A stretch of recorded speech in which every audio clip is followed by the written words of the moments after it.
आपकी અદાલતમાં પંજાબના મુખ્ય પ્રધાન ભગવંત માન ઉપર આક્ષેપ છે કે એ કઠપૂતળી ચીફ મિનિસ્ટર છે. માન સાહેબ, તમે કિંગ ઓફ કોમેડી હતા, લોકોએ તમને કિંગ ઓફ પંજાબ બનાવી દીધા. સિંગ ઇઝ કિંગ. પરંતુ રાહુલ ગાંધી કહે છે કે આ કિંગ તો કઠપૂતળી નીકળ્યો, એને કેજરીવાલ ચલાવે છે. કોણ કહે છે? રાહુલ ગાંધી. તો પંજાબમાં રાહુલ ગાંધીની પાર્ટીને કોણ ચલાવે છે? શું રાહુલ ગાંધી મોઘાથી છે? બટિંડાના છે? અમારી નેશનલ પાર્ટી છે. અમારી પાર્ટીની હેડ ઓફિસ દિલ્હીમાં છે. તો પણ અહીંયાથી જ નિર્ણય લેવાય છે. અહીંયાથી જ બધા કાર્યકર્તાઓ બેસે છે. ના, એ તો કહેતા હતા કે હું ભગવંત માનની બહુ ઇજ્જત કરું છું, બહુ જ રિસ્પેક્ટ કરું છું. એમણે એ પ્રયત્ન કરવો જોઈએ કે રિમોટ કંટ્રોલથી પાર્ટી ન ચાલે. રાહુલ ગાંધીજીને કહો તમે કોંગ્રેસ ચલાવી લો.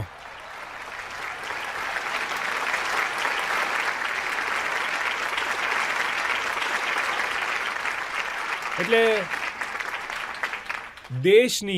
દેશની રાજધાનીમાં one of the biggest democracy of the world India, એ દેશની રાજધાનીમાં એ દેશની સૌથી વધારે જૂની નેશનલ પાર્ટી કોંગ્રેસ 2015થી એમના કેટલા એમએલએ છે સાહેબ? 0. કેટલા એમપી છે સાહેબ? 0. કેટલા રાજ્યસભામાં છે સર? 0. અને જે વિસ્તારમાં રાહુલ ગાંધી, સોનિયા ગાંધી અને એમની આખી કોંગ્રેસના બીજેપી વાળાના ઘર છે, ત્યાંથી એમએલએ કોણ છે? અરવિંદ કેજરીવાલ. નવી દિલ્હી વિધાનસભા. નવી દિલ્હી વિધાનસભા, આનો મતલબ શું છે? રાહુલ ગાંધી તો અમને વોટ શું આપશે, પણ એમના ઘરના નોકર માળી બધા અમને વોટ આપે છે. તો એમને કહો પોતાની પાર્ટી ચલાવે. રાહુલ ગાંધીજીનો મતલબ એ તો હવે એ વાત થઈ ને, એક દુકાનદાર હતો, ઉધારથી બહુ ત્રાસી ગયો હતો. લોકો બહુ ઉધાર લેતા હતા અને હવે કોઈને ના ન પાડી શકે. એણે બોર્ડ લગાડી દીધું. એ દુકાનદાર કોંગ્રેસનો હતો. એણે બોર્ડ લગાડી દીધું, રાહુલ ગાંધી વડાપ્રધાન બને ત્યાં સુધી ઉધાર બંધ છે. તો ગામવાળાઓએ મોઢા પર કહી દીધું કે જિંદગીભર નહીં એમ. તો સર એની કોંગ્રેસને પહેલાં ઠીક કરે, બરાબર ને? કોંગ્રેસ ક્યારેક આમ ફરે છે. મેં તો પાર્લામેન્ટમાં પણ કહ્યું હતું, દિલ્હીમાં તો મા પોતાના બાળકને સૌથી નાની વાર્તા સંભળાવી શકે એમ છે. એક હતી કોંગ્રેસ, બસ વાર્તા પૂરી.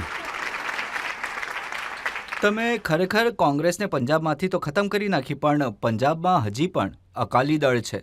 અને સુખબીર બાદલ કહે છે કે મુખ્ય પ્રધાનજી પંજાબમાં ઓછું રહે છે, ગુજરાત, હિમાચલ, દિલ્હીમાં વધારે ચક્કર મારે છે. નહીં જી, જુઓ, પંજાબમાં સૌથી વધારે ઓફિસમાં જવાવાળો મુખ્યપ્રધાન, પંજાબમાં સૌથી વધારે લોકોમાં જવાવાળો મુખ્યમંત્રી. આની જો તમે લિસ્ટ કઢાવી લો તો તમને મારું નામ પહેલું મળશે. હજી તો 1.25 વર્ષ થયું છે. આનાથી પહેલાં શું થયું કે મોટા મોટા ઘરવાળાઓ આટલી મોટી મોટી એમની દિવાલો પોતાના ઘરની, એ મુખ્યપ્રધાન બનીને અંદરથી પોતાના દરવાજા બંધ કરી લેતા હતા, કડી લગાવી લેતા હતા કે બહારની જનતા અમારી સાથે, અમારી આસપાસ ન આવી શકે. એમને ખબર પણ ન પડી, તમે પણ પહેલાં કહ્યું કે લોકોએ એમના દરવાજાની બહાર કડી લગાવી દીધી કે હવે તમે પણ બહાર ન આવી શકો. તો સર, હવે સુખબીર બાદલ એ બધાની વાતો કરવી, એ તો તર્કના આધાર પર જ વાત કરી શકે. બીજું ચાલો આપના પોતાના પાર્ટીના એમએલએ વિશે વાત કરીએ, પ્રધાનોની વાત કરી લઈએ. કોઈને નથી ખબર કે ભગવંત માન કોને ક્યારે કાઢી મૂકશે, અને કોઈને એ પણ નથી ખબર કે કોને ક્યારે મંત્રી બનાવી દેશે. આ છે તો ઠીક છે, દરેકને ઈચ્છા હોવી પણ જોઈએ, રહેવી પણ જોઈએ કે હું ગમે ત્યારે મંત્રી બની શકું છું. અને જો કોઈ ખોટું કામ કરશે, પછી ભલે ને કોઈ મારો સગોવાળો હોય કે મિત્ર કે પછી મારા ઘરનો, જો એ ખોટું કામ કરશે તો સજા એને પણ મળશે. મેં તો એ કહી દીધું છે કે જો મેં 1.25 વર્ષ થઈ ગયું સર, જો મેં 1 રૂપિયો પણ સરકારનો ખાઈ લીધો, સરકારના પૈસાનો દુરુપયોગ 1 રૂપિયો પણ ખાઈ લીધો, મતલબ એ 1 રૂપિયો નહીં, સમજો મેં સલ્ફાઝની ગોળી ખાઈ લીધી છે. આનાથી વધારે ગેરંટી આજના જમાનામાં કોઈ ના આપી શકે. પણ શું આ પંજાબની પરંપરા નથી? પછી બાદલ પરિવાર હોય કે અમરિંદરનો પરિવાર હોય, પોતાના ઘરવાળાને કોઈ હાથ નથી લગાડતું. એ જ તો દુઃખ છે ને કે સૌથી પહેલાં અમે જ અમારા સ્વાસ્થ્ય મંત્રીને કાઢી મૂક્યો, પછી એક એમએલએની ફરિયાદ આવી એને કાઢી મૂક્યો. જો અમે બીજાને કરપ્શન માટે પકડતા હોઈએ તો જો કચરો અમારા ઘરે હશે તો સાફ પણ કરવું પડશે ને, કારણ કે ચૂંટણીનું નિશાન ઝાડુ છે.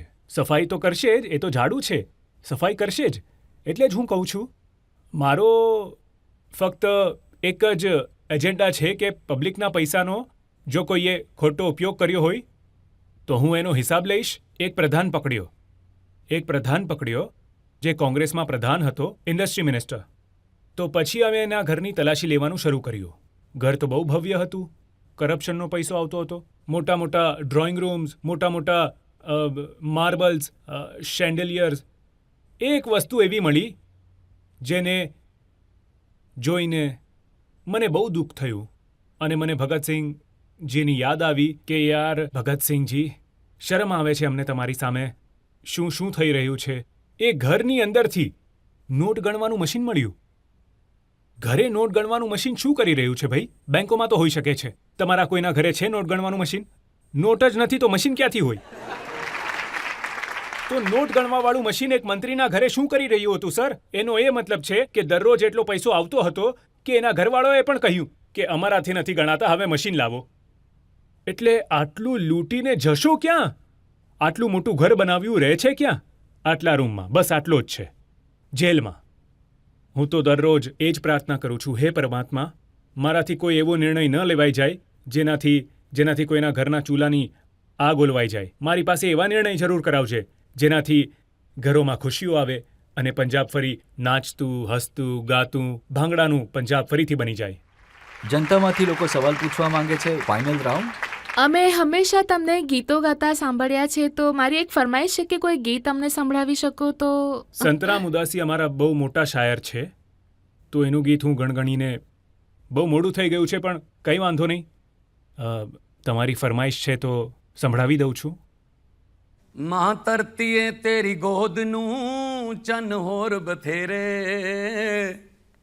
नी मां तरतीए तेरी गोदनूं चन होर बथेरे तू मगदा रही वे सूरजा कमियां दे वेड़े तू मगदा रही वे सूरजा कमियां दे वेड़े जिथे तंग ना समझण तंगियां नूं जिथे वाल तरसदे कंगियां नूं जिथे मिलन अंगूठे संगियां नूं नक वगदे अखां चुन्नियां ते दंद करेड़े तू मगदा रही वे सूरजा कमियां दे वेड़े तू मगदा रही वे सूरजा कमियां दे वेड़े जिथे जमदा बंदा सीरीए टकियां दी मीरी पीरीए जिथे करजे हेठ पंजीरीए बापू दे करज दे सूद पुत जमदे जेड़े धीआं हौंके भरदियां आसमान जुडेरे तू मगदा रही वे सूरजा कमियां दे वेड़े तू मगदा रही वे सूरजा कमियां दे वेड़े।